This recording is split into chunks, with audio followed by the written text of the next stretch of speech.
Hello everyone, good afternoon. I hope आप सब बढ़िया होंगे। आज हम करेंगे हिमाचल प्रदेश पटवारी या अन्य परीक्षाओं के लिए जो महत्वपूर्ण प्रश्न रहेंगे ये आपसे पूछे जाएंगे हिस्ट्री में।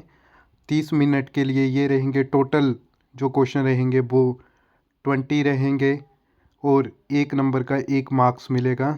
तो चलते हैं बिना किसी देरी से क्वेश्चन नंबर 1 के ऊपर। उससे पहले जो भी पिछली प्रीवियस वीडियो है आप उनको चेक कर लीजिएगा, शेयर कर दीजिएगा और आपको अगर वीडियो पसंद आती हो तो चैनल को सब्सक्राइब कर लीजिएगा और बेल आइकन को प्रेस कर लीजिएगा। चलते हैं बिना किसी देरी से क्वेश्चन नंबर 1 के ऊपर। तो 1 में पूछा जा रहा है, रेगुलेटिंग एक्ट 1773 का मुख्य उद्देश्य क्या था? तो क्या था? End of company rule, establishment of Supreme Court at Calcutta, introduction of dyarchy या सेपरेट इलेक्टोरल फॉर मुस्लिम्स। तो बताइए कौन सा था? तो इसका जो सही आंसर है वो है option number B, establishment of Supreme Court at Calcutta. Okay. और आपका सेपरेट इलेक्टोरल फॉर मुस्लिम्स कौन से एक्ट में दिए गए थे? 1909 में। कब दिए गए थे? 1909 में। Next question. तो देखो, कलकत्ता में सुप्रीम कोर्ट स्थापित की गई और कंपनी पर नियंत्रण लाया गया। Question number 2, Pitt's India act 1784 ने क्या स्थापित किया? तो क्या स्थापित किया था? Provincial autonomy, board of control, open competition for civil services या end of company trade monopoly. तो इसका जो सही आंसर है वो है बोर्ड ऑफ कंट्रोल। क्या आंसर है? Option number B, board of control. तो बोर्ड ऑफ कंट्रोल की स्थापना कंपनी और ब्रिटिश सरकार की शक्तियों को नियंत्रण में लाया गया था। Question number 3, charter act 1813। Charter act 1830 में क्या प्रावधान था? तो क्या था इसमें? Diarchy in provinces, open competition for civil services, end of company trade monopoly except tea and China. Option number D, separate electoral for Muslims. तो इसका जो सही आंसर हो जाएगा वो हो जाएगा ऑप्शन नंबर सी। तो इसमें क्या किया गया था? End of company trade monopoly except tea और चाइना को छोड़ के। ठीक है।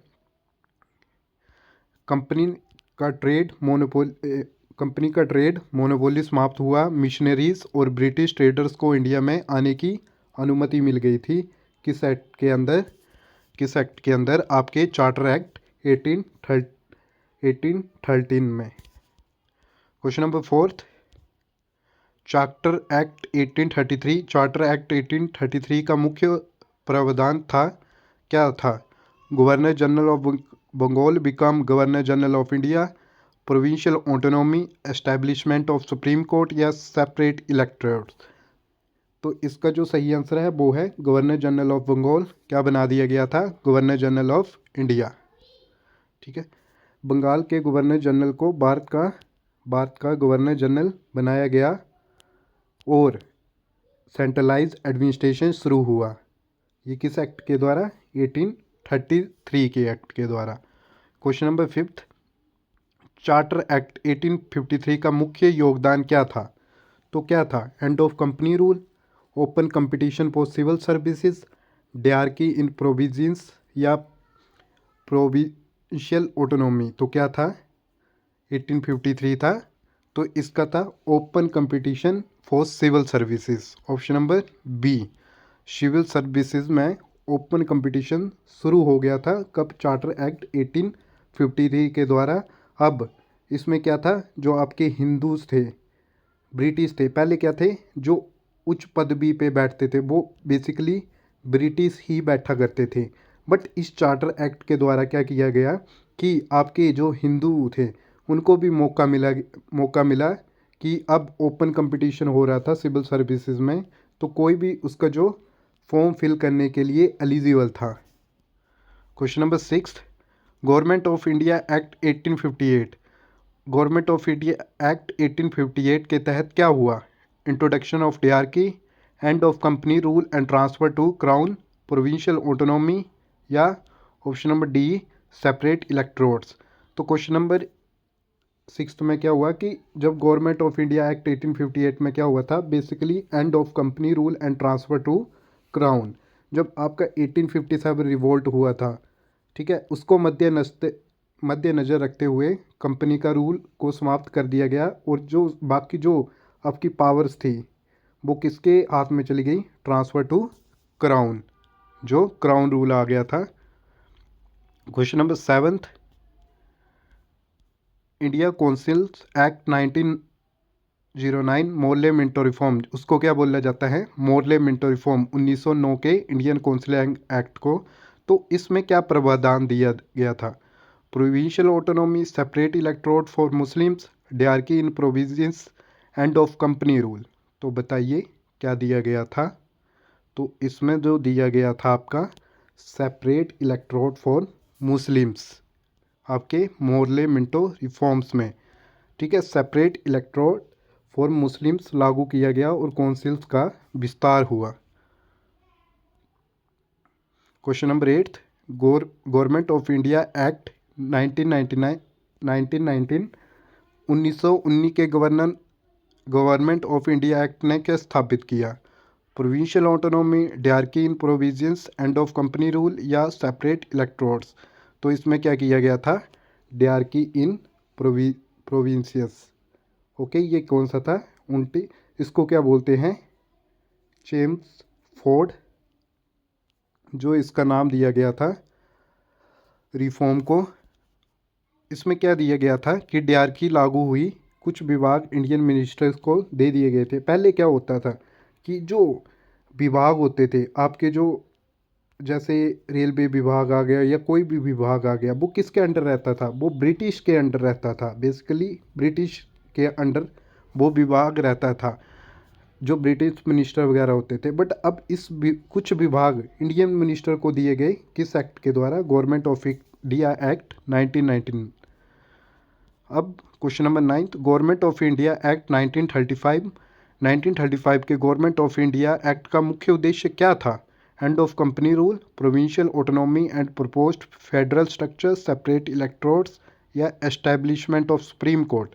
तो इसने क्या किया, तो इसने किया था प्रोविंशियल ऑटोनॉमी और प्रपोज फेडरल स्ट्रक्चर। जो आपका संविधान लिया गया है बेसिकली, वो किससे लिया गया है, गवर्नमेंट ऑफ इंडिया एक्ट 1935 से। ओके, तो इसमें क्या किया गया था, प्रोविंशियल ऑटोनॉमी और फेडरल स्ट्रक्चर प्रस्तावित भारतीय संविधान का आधार बनाए गए थे। Question number 10, Indian independence act 1947, Indian independence act 1947 के अंतर्गत क्या हुआ, डायरकी इंट्रोड्यूस या India and Pakistan became independent, separate electorates या करैक्टर एक्ट इम्प्लीमेंट। तो क्या हुआ था, बेसिकली जो आपका इंडियन इंडिपेंडेंस एक्ट बनाया गया था उसमें ये हुआ था, India and Pakistan became independent. आपका 14 अगस्त को आपका पाकिस्तान इंडिपेंडेंट बना और 15 अगस्त को आपका भारत हिंदुस्तान जो है इंडिपेंडेंट बनाया गया था, और ब्रिटिश जो सुप्रीमेसी थी उसको समाप्त हो गई थी। नेक्स्ट क्वेश्चन, रेगुलेटिंग एक्ट 1773 के तहत कौन बनाया गया, तो कौन बनाया गया था, governor general of India, board of control या सुप्रीम कोर्ट एट कलकत्ता या डायरकी। तो ये बनाया गया था आपका supreme Court at Calcutta. Question number 12, Pitt's India act 1784, Pitt's India act के तहत किसका नियंत्रण बढ़ा, company trade, provincial budgets, British government over company administration या मिशनरी एक्टिविटीज़। तो ये किसका बढ़ा था, ये बढ़ा था British government over company administration. ये किसके तहत हुआ था, आपके पिट्स इंडिया एक्ट 1784 के तहत। Next question, question number 13, charter act 1813, charter act 1813 ने शिक्षा के लिए क्या किया उसने, closed missionary school, allocated fund for education, introduce dyarchy या एस्टैब्लिश प्रोविंशियल ऑटोनॉमी। तो उसने क्या किया था, एलोकेट किए थे फंड्स फॉर एजुकेशन। क्या किया था चार्टर एक्ट ने, एलोकेट किए थे funds for education. Question number 14, charter act 1833 charter act 1833 के तहत कंपनी का व्यापार क्या हुआ? Expand trade, ended completely, monopoly on T removed only, या मोनोपोली कंटिन्यूड। तो चार्टर एक्ट 1833 के तहत कंपनी का व्यापार बिल्कुल समाप्त हो गया, एंडेड कंप्लीटली हो गया, किसके? चार्टर एक्ट 1833 के द्वारा। क्वेश्चन नंबर 15, चार्टर एक्ट 1853 के एक्ट में भारतीयों की भागीदारी कैसे बढ़ी? क्या उन्होंने सेपरेट इलेक्टोरेट्स लिए, एक्सपैंड लेजिस्लेटिव काउंसिल की, प्रोविजनल ऑटोनॉमी हुई, या एंड ऑफ कंपनी रूल हुआ? तो उनके जो एक्सपैंड लेजिस्लेटिव काउंसिल बढ़े, जिससे भारतीयों की भागीदारी खुद न खुद बढ़ने लगी। किस एक्ट के द्वारा? चार्टर एक्ट 1853 के द्वारा। क्वेश्चन नंबर 16, इससे बढ़ने से पहले चैनल को सब्सक्राइब कर ले, फॉलो कर ले। अगर आपको वीडियो पसंद आती है तो अपने दोस्तों के साथ शेयर कर लें। गवर्नमेंट ऑफ इंडिया एक्ट 1858 के एक्ट में गवर्नर जनरल का नाम क्या हुआ? क्या हुआ था? Viceroy, prime minister, governor general of India, या सेक्रेटरी ऑफ स्टेट? तो क्या हुआ था इसका नाम हो गया था viceroy of India. Option number A. Question number 17, Indian councils act 1909 act में किसकी राजनीति शुरू हुई? किसकी हुई? Provincial autonomy, communal politics, dyarchy, या एंड ऑफ कंपनी ट्रेड? तो आप लगाइए कि 1909 में तो एंड ऑफ कंपनी ट्रेड तो हो नहीं सकता, डायरकी या कम्युनल पॉलिटिक्स या प्रोविंशियल ऑटोनॉमी। तो इसका कम्युनल पॉलिटिक्स शुरू हो गई थी वहाँ पे, क्योंकि राजनीति की बात हो रही है। तो सीधा ऑप्शन नंबर बी के ऊपर ये आप गेस भी लगा सकते हो। Question number 18, government of India act 1919 act में इंडियंस को क्या अधिकार मिला? Full independence? वो तो बिल्कुल नहीं मिली थी। Control over certain department and budget, board of control तो 1784 में स्टार्ट हुआ था। सुप्रीम कोर्ट पोस्ट, ये भी नहीं। तो ये हुआ था control over certain departments and budgets. Option number B. Question number 19, government of India act 1935 act ने मध्य अधिकार फ्रेंचाइजीज में क्या किया? एबोलिश की, एक्सपैंड की, restrict to Europeans, limited to British official? तो क्या किया उन्होंने मताधिकार को? एक्सपैंड मीन्स बढ़ाया उन्होंने। किस एक्ट के द्वारा? गवर्नमेंट ऑफ इंडिया एक्ट 1935 के द्वारा। इंडियन इंडिपेंडेंस एक्ट 1947 किसको पूर्ण अधिकार दिए गए? तो किसको? Company officials? नहीं, वो तो बिल्कुल ख़त्म हो गए थे। बोर्ड ऑफ कंट्रोल हो नहीं सकता, डीआर की मिनिस्टर हो नहीं सकता है। तो कोई क्या रह गया आपका? Option number B, constituent assemblies को। किसको? कॉन्स्टिट्यूंट असेंबलीज को।